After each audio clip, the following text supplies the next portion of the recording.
ದೇವೇಗೌಡರನ್ನೊಬ್ಬರನ್ನ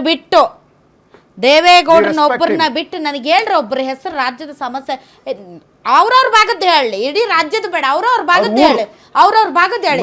ಈಗ ಮೆಟ್ರೋ ಬಗ್ಗೆ ತೇಜಸ್ವಿ ಸೂರ್ಯ ಅವರು, ರಿಂಗ್ ರೋಡ್ ಬಗ್ಗೆ ತೇಜಸ್ವಿ ಸೂರ್ಯ ಅವರು. ಯಾಕೆ ಮೇಡಮ್ ನಮ್ದೆಲ್ಲ ಪ್ರೆಸ್ ಮೀಟ್ ಮಾಡ್ತಾ ಇಲ್ಲ, ನಿಖಿಲ್ ಕುಮಾರಸ್ವಾಮಿ ಹೇಳ್ತಾ ಇಲ್ಲ, ದೇವೇಗೌಡರು ಹೇಳ್ತಾ ಇಲ್ವಾ?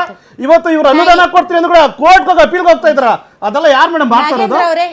ನಿಖಿಲ್ ಕುಮಾರಸ್ವಾಮಿ ಅವ್ರು ಏನು ಮೇಡಮ್ ನಮ್ಮ ಪಕ್ಷದ ಅಧ್ಯಕ್ಷರು, ನನ್ನ ಸಂಸತ್ ಸದಸ್ಯರು. ಮೇಡಮ್ ಇವತ್ತು ನಾವು ವಿರೋಧ ಪಕ್ಷದ ನಾಗೇಂದ್ರ ಅವರೇ, ನಿಮಗೆ ಪ್ರಶ್ನೆ ಅರ್ಥ ಆಯ್ತು? ನಾನು ಸಂಸತ್ ಸದಸ್ಯರ ಬಗ್ಗೆ ಮಾತಾಡ್ತಾ ಇದ್ದೀನಿ. ದೇವೇಗೌಡರನ್ನ ಬಿಟ್ಟು ಇವನ್ ಕುಮಾರಸ್ವಾಮಿ ಅವರು ನನ್ಗೆ ಗೊತ್ತಿಲ್ಲ, ಸದನದಲ್ಲಿ ಅವ್ರು ಮಾತಾಡಿದ್ನ ಕೇಳಿಸ್ಕೊಂಡಿಲ್ಲ.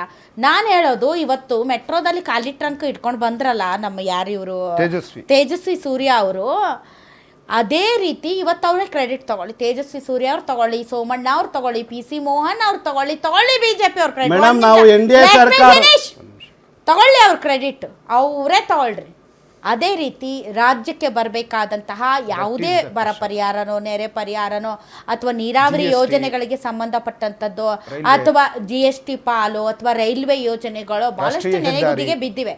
ನಾವು ರಾಜ್ಯ ಸರ್ಕಾರವನ್ನು ಖಂಡಿಸೋಣ, ರಾಜ್ಯ ಸರ್ಕಾರದ ದಿವಾಳಿತನ ಖಂಡಿಸೋಣ, ರಾಜ್ಯ ಸರ್ಕಾರ ಖಜಾನೆ ಖಾಲಿ ಮಾಡ್ತಾ ಇರೋದನ್ನ ಖಂಡಿಸೋಣ, ರಾಜ್ಯ ಸರ್ಕಾರದ ಕಾರ್ಯವೈಖರಿಯನ್ನು ವಿರೋಧಿಸೋಣ. ನಾಗೇಂದ್ರ ಅವರೇ, ದಿ ಸೇಮ್ ಟೈಮ್ ಈ ರಾಜ್ಯದಿಂದ ಆಯ್ಕೆ ಆಗಿರುವಂತಹ ಸಂಸತ್ ಸದಸ್ಯರು ರಾಜ್ಯದ ಪರವಾಗಿ ಒಂದು ವಿಚಾರವನ್ನ ಎತ್ತಿ ಮಾತಾಡಿರೋದು ನೋಡಿದ್ದೀರಾ?